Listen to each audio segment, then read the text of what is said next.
Hey everybody, how's it going? This is Babylon 5, this is Season 2, this is episode number 4. This episode is called A Distant Star. So in the last episode we saw that there are these techno mages who were basically migrating because they didn't want to be caught by somebody who would possibly take advantage of the knowledge that they have. I really loved to see the introduction of those guys because I thought they were really interesting. We saw that Londo got into his head that there was a possibility he could become the next emperor, and he went to go find one of these techno mages, him and Veer, because a past emperor was given like an endorsement to this old emperor. So Londo got it into his head that that was something that he should do. And interesting to see that when he did try and get that endorsement, he did it through, trying to plant a microphone in Sheridan's office. The techno mage wasn't very happy about it. He ended up having this conversation at the end where he was apologising for his actions, and the techno mage had basically said to him, look,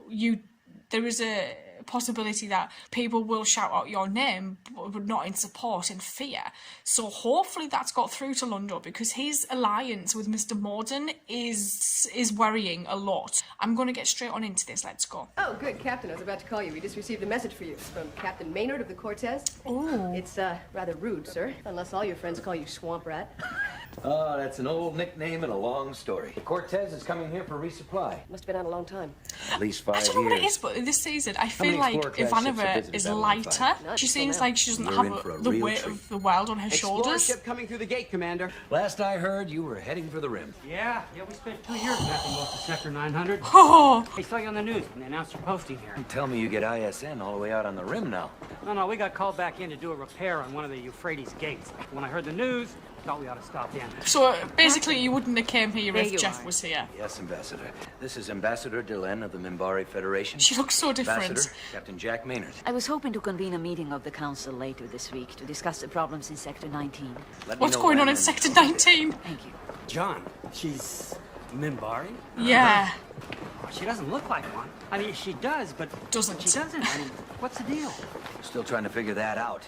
There's the story she told us, but then the Minbari never tell you the whole truth. No, I'm prescribing Presslicomp and putting you on a restricted diet so you'll manage. Oh, But it's almost time for me to make my favorite meal, bagna cauda.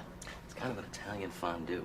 So you start off with a pint of olive oil. Then you take garlic, lots and lots of garlic. I anchovies. hate garlic. Anchovies? No salt, no bread, no anchovies. I like all this stuff, especially Doc.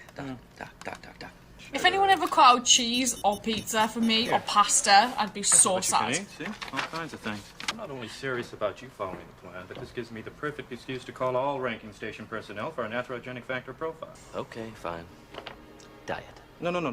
Food plan. I always figured we'd be having this drink out on the rim somewhere. You always said you wanted an explorer ship. Yeah, well, when the president calls, it's Hard to say no. Funny he should pick someone that the Minbari don't particularly like. I try to accord them every courtesy so they can't complain. This isn't exactly what you trained for. Jack, I can make a difference here. So where are you headed next, Captain? Back out to the rim. Now that we finished mapping Sector 900, Oh. we're hoping to build 2 new jump gates by the end of the year. Is there any truth to the stories? What stories? That's Well, you know, something's out things there. happen out there. People see weird things. What do you say, Captain? Well, living, I don't know about that, Lieutenant. But there's something out there. Yeah. I think it's stranger than any one of us can imagine. You weren't just yanking their chains a little, building up a story to tweak their imaginations? No. There's I saw something something once. out there. Go on. But things can get kind of weird out on the rim, too. You never know what you're going to find when you look over the edge of what's known and into what's not. We were in Sector 857. I took my nav officer, Lieutenant Patrick, with me for a look around on one of our scout ships. I noticed that we'd gotten out of sight of the Cortez, and I was just about ready to turn back when I saw something. Black against space. Now, the reason that I know it was there is that it Moved. blotted out the stars behind it. I don't know the exact shape of it, but it was big. Like a hand, I perhaps? turned to Pat to ask him if he could see it, and when I looked back, Gone. it had vanished. You are the second person in a month to tell me that there's something strange going on out on the rim. Chika. It's there. And it was real. It still sends a shiver up my back when I think about it. It will do. It's rabbit food. Well, it's only for a little while, Captain. We'll get those 10 pounds off in no time. Sure. Franklin's Yeah, on like since this we're a big team. fitness thing. Why don't you do the diet part? Not sure I understand the intent of this meeting, Teron. There is concern among our people here on Babylon 5. About what happened to her? Meaning no disrespect. They worry that you are no longer one of us. I'm more one of us at this moment than I have ever been. More than you will ever know. I appreciate your concern, but there is nothing I can tell you at this time. We need to understand what is happening. Understanding is not required. She's bridging the Only gap. obedience. Are you any longer our own kind? We Yes. have a right to know. She's just more glamorous than what You she cannot give already us what was. we need. We will ask permission to send a representative to speak directly with the Grey Council, unless you object. No. No, I have no objections. I feel like Delen's got more humanity in her than she possibly expected. Are you telling me to go on a diet? Well, I'll have you know I don't have an ounce of fat on my body. I exercise vigorously once a day despite my injury, yeah, and but when you do eat, you don't eat enough of the right thing. I'll gain weight. Briefly, yes. Figures. All my life I've fought against imperialism. Suddenly, I am the expanding Russian frontier. But with very nice borders. I'll see you when you come back this way again. Oh, it might be a few years. Oh, he's not staying long, Sure is wish he? I were going with you. Big Empty has a way of grabbing at a man, but it's still just a job to That get was one done. way to put it. Every once in a while, something interesting happens, but, you know, the adventure's all in the mind. The adventure is out there, Jack. A man has to go meet it. Captain Maynard, to the Cortez, please. You hold this place together, you hear me? I'd like to come back to it. Hold this place together. Jeff saw it blowing up. The Takati ambassador objects to having the new consular group from Pakmara quartered next to him. He claims they smell bad, which, of course, they do. He also insists that you and only you can straighten out this matter to his satisfaction. What's the smell? The Abai delegation is as large as the Pakmara group. Have them swap quarters, and you tell the ambassador that's as upwind as it gets. Is there something else, Commander? If I may speak frankly, ever since the Cortez arrived, you just haven't been yourself. It's because his friend said this isn't what he was meant to be doing. I command starships, Susan, not cities in space. Yeah. The petty complaints, the endless bickering, the constant negotiations. Jack Maynard said this isn't what I was trained for, and he's right. Starships run on details. You've always run a tight ship. That's an admirable trait.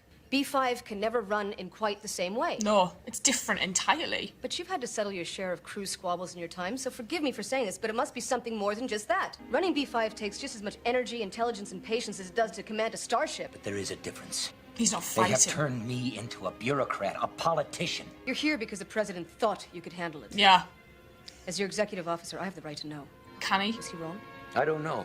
Power's down 30%. We're flying blind. After we jumped the fusion reactor spiked when it came back online, the EMP blocked the entire tracking So we'll system. put that fire out. Meaning we've lost the lock-on signal from the jump gate. Yes, sir. Without it, we can't find our way into hyperspace. Oh! Anything? Power's coming back, but the navigation shot to hell, Captain. Stay with it. Yes, sir. Start transmitting a mayday. Transmission's pretty iffy this far into hyperspace, sir. Well, send it anyhow. Something may get through. I wonder if Babylon 5 picks it up. Sir, we're getting a message from the Cortez. Yes. It's a mayday.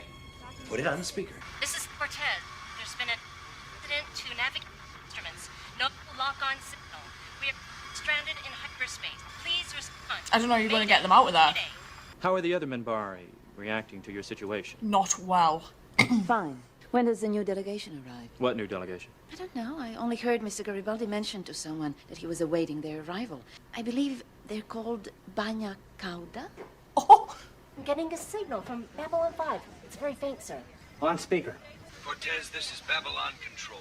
If you can hear us, please respond. We are sending help. I think that guy was Cortez, just this drawing is Babylon pictures. Control. If you can hear us, please respond. Send this.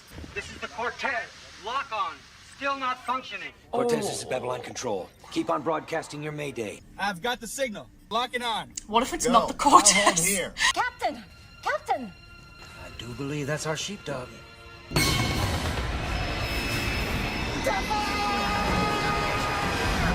Yeah! Communication disrupted. Engaging lateral thrusters. Oh god. Negative function. None of them are going to make it back, are they? Where is he? Where's the fighter? It's gone. Increasing range and scanning. Got him. What's going on? Come on. Figure it out. Keeps firing in the same direction, but there's nothing out there. Yes, there is. Except the way home. Star Fury, this is the Cortez. We can come after you. Do you copy? You come after me? We'll both get lost. Go! Let's leave. Lay in the course. Where is it? Bam. So, I asked myself, now who on the station could pull together the ingredients of Bunya Chowder so far from Earth? Mr. Garibaldi. He's like, I want back. You still owe me money, though. For my birthday. Honest. You can check the date. My father always made Bunya Chowder for me on my birthday. Her I can outfit's come back amazing. if you wish to be alone. No, no, no. I'm sorry for your loss. That's the hard part, isn't it? Sending young people out to die. At the right moment, they were in the right place. What makes you think this is the right place for me? Dylan knows The things. universe puts us in places where we can learn. Wherever we are is the right place. It's part of the process of constantly being born. You sound like you've been doing some thinking about She this. does a lot of thinking, does Dylan? We are both, I suppose, going through transitions. But the universe knows what it's doing. I wish I had your faith in the universe. I think more people should have Dylan's faith in the universe. I just don't see it sometimes. The molecules of your body are the same molecules that make up this station. We are star stuff. We are the universe, made manifest, trying to figure itself out. Sometimes the universe requires a change of perspective. As for what it was, Who knows? I don't know. There was just this feeling that something dark and dangerous had gone by. This feeling that something's out there, you just never forget it. I want to know what it is. I really like this episode. It was kind of a slower pace, but I like it when we get these episodes where it just kind of relaxes you into probably something coming up that's going to be really important, actually. It's really nice to see that John, like Jeff, has friends that from his past as a fighter come to visit him, and knowing that this Captain Maynard had also seen something like Jakar out there, out by the rim again, only for them then to get lost in hyperspace, for the Star Furies to have to go rescue them, for then the guy who's now in the credits to basically following the ship out and back through the jump gate to get back to Babylon 5. I didn't think he would make it, actually, and I genuinely thought, oh god, they've put this guy in the credits and he's been in like 2 scenes. So it's interesting to see that he was able to then navigate his way back out of hyperspace by following that ship. Where was that ship going, for starters, and why was it just hanging around in hyperspace? It's something else I'd like to know. It's interesting to see that, you know, the rim keeps getting brought up again and again and again. There's clearly stirrings in the rim, and that's where a lot of activity is happening. Because obviously when Jakar sent the Nans out to have a look, and he even went out himself in regard to Sector 37, it was like, these things keep happening with this ship. And I don't think it's one ship, I think it's multiple ships. I think there's more of them. And we've seen the damage that they can cause as well. So it's going to be interesting to see what happens going forward with this, because Sheridan had a bit of a confidence crisis during this, and he didn't really think this is where he belonged. He didn't really understand why Santiago had picked him to replace Jeff. But he seemed more at ease at the end of this. So I hope he just take his time and kind of settle into the role a little bit and not just start dismissing his duties. But I liked his little conversation with Delenn. Delenn always helps people, and that's what I really like about her. She helps them see the bigger picture, and in this term it was helping Sheridan understand that, you know, everything is built from the same place and we all have a place in the universe. And I genuinely think he might like her a little bit, because he seems to find her really interesting, and I like how regal she now looks. I might go watch the next episode. I will see you guys later, so thank you.